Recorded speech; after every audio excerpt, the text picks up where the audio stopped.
Salve galera tricolor, tudo bem com vocês? Olha, depois da estreia do Monsalve, muita gente ficou animado e começou a pedir que ele e o Cristaldo passem a jogar juntos. O Renato, inicialmente, vetou isso daí, mas a história não é bem assim. Eu vim aqui nesse vídeo responder para vocês se eles podem ou não podem jogar juntos, por quê e o que está por trás dessa negativa do Renatão. Mas antes de eu entrar nesse mérito, antes de eu entrar nesse debate, eu quero pedir para vocês, por favor, se inscrevam aqui no canal, deixem um joinha aqui no vídeo, se possível, compartilhe esse vídeo aí nos seus grupos de Grêmio, nos seus grupos de WhatsApp, para que esse vídeo chegue a mais pessoas e a gente possa fomentar um debate bem legal na matéria. Pessoal, já faz algum tempo que o Cristaldo não é um dos jogadores que tem um dos melhores números do Brasil enquanto meia, mas sim até do mundo. O Cristaldo dá muita assistência, faz muito gol, ele é muito efetivo. O que acontece é que às vezes, durante o jogo, ele às vezes parece ou um pouquinho desligado, ou a jogada não sai com um brilhantismo próprio de quem tem números tão bons. Então fica aquela coisa de que o Cristaldo é aquele jogador que tem números, mas ele não necessariamente no decorrer dos 90 minutos encanta tanta gente. Já o Monsalve é um pouco diferente. O Monsalve tá vindo aí, tá com números legais, mas toda vez que ele toca na bola, algo muito legal acontece. Um passe de muita qualidade, um drible, alguma coisa muito bacana acontece.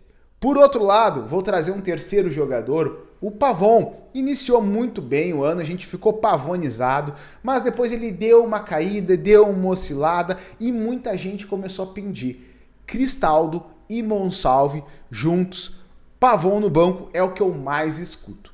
O Renato foi para a coletiva depois do jogo contra o Fluminense e disse que em princípio não, e que é ele que entende de tática e que isso aí não ia acontecer. E a razão do Renato, eu já te explico. A razão do Renato é que o Grêmio joga com um jogador em cada ponta. E esses jogadores têm uma incumbência defensiva muito própria do sistema de jogo do Renato, de marcação individual, de marcação de encaixe individual, em que um corre atrás do outro. Os nossos pontas correm atrás dos laterais.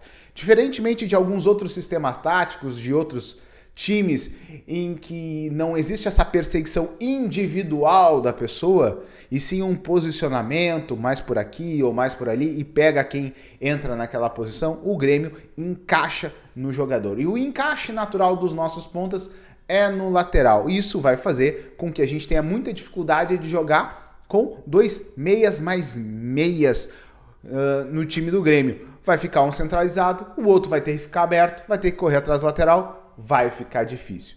Mas a história do Renato não se encaixa muito bem nessa história. Primeiro porque o Grêmio com o Renato já jogou com meia. Não vai lembrar daquele time que tinha Bitelo, Cristaldo e Vina? Fez bastante sucesso, um período curto de tempo com o Grêmio, ali com o Soares na frente, encaixou bem legal durante algum certo momento no Grêmio. Então o Renato já fez isso. Assim como o Renato diversas vezes, ano passado e esse ano, já escalou o Cristaldo pela ponta, justamente correndo atrás do lateral. E ele fez isso com o Cristaldo, que não tem uma velocidade tão grande quanto tem, por exemplo, o Monsalve, que poderia fazer isso muito melhor. O outro cara que é meia no Grêmio e já foi escalado pela ponta é o Natan Pescador. E aí fica a pergunta para nós gremistas: se o Renato escala pela ponta o Cristaldo, escala pela ponta o Natan Pescador, escala pela ponta o Vina, por que o Monsalve ele não pode fazer? Alguns vão dizer, e eu digo com felicidade, parece que o Renato aprendeu a lição de que esses modelos, quando deram certo, foi durante muito pouco tempo. Ali com o Vina deu certo durante o Gauchão. Quando iniciou o Campeonato Brasileiro, aquele sistema com 3 meias já naufragou. E toda vez que ele escalou o Cristaldo ali, foi muito criticado. E o Natan nem se fala. A questão é a seguinte, pessoal, que eu vou colocar para vocês um pouco diferente. É que possível desde que a gente mude um pouco o nosso sistema de marcação. Possível desde que haja cobertura. Se o Monsalve vai jogar por uma das pontas e quando ele for ter a bola, ele for ir buscar mais a zona de armação, for buscar mais o meio, ele vai precisar ter cobertura, um lateral que saiba marcar, um volante que fique mais posicionado.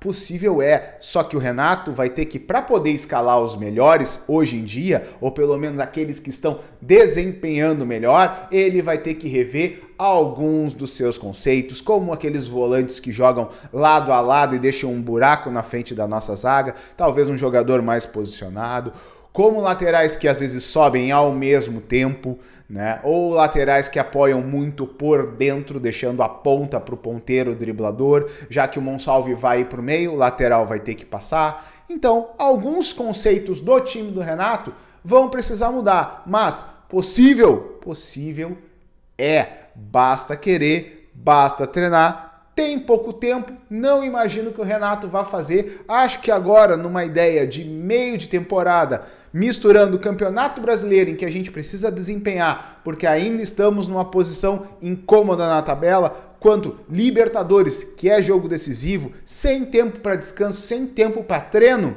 bom, acho que talvez seja uma coisa que a gente tem que pensar pro ano que vem, mas, Renatão, possível é, e tu já fez, bicho. Então, gurizada, vamos ter memória e vamos deixar o like, vamos se inscrever no canal aí e eu vejo vocês no próximo vídeo. Valeu!